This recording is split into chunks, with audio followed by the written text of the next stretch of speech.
Doctor Babasaheb Ambedkar Jarange पाटलाला आरक्षण देत होते तेव्हा का नाही घेतलं? मग तेव्हा त्या म्हणले होते ना तुम्हाला देतो बाबा आरक्षण, तेव्हा नाही घेतलं.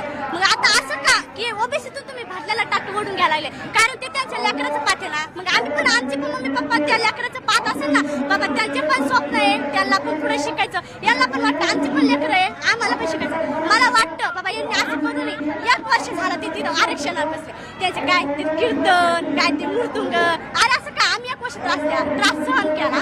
आणि तेव्हा मग काय त्यांनी काय ते मोर्चा केला होता ते एकरमध्ये शेतामध्ये, तेव्हा पण लोकांना आम्ही जेव घातलं, पाणी पिऊ घातलं. ते का कबूल नाही मग समजलं त्यांना. त्यावेळेस तुम्ही काऊ जेव घातलं मराठ्यांना? मग आम्ही तेव्हा जेव घातलं ना, कबूल की आम्हाला माया आली ना बाबा, आले बाबा, एवढं ऊन होतं की त्याला ना आम्ही त्याला ना जेवायला तेवढं फायदा केलं. मग आता कबूल त्याला ओबीसीतून का लागत मग आरक्षण? त्याला तेव्हा देत होते तेव्हा त्यांच्या आरक्षणाला विरोध आहे तुमचा? हा आमचं ओबीसीतून देऊ नका म्हणणं आहे का?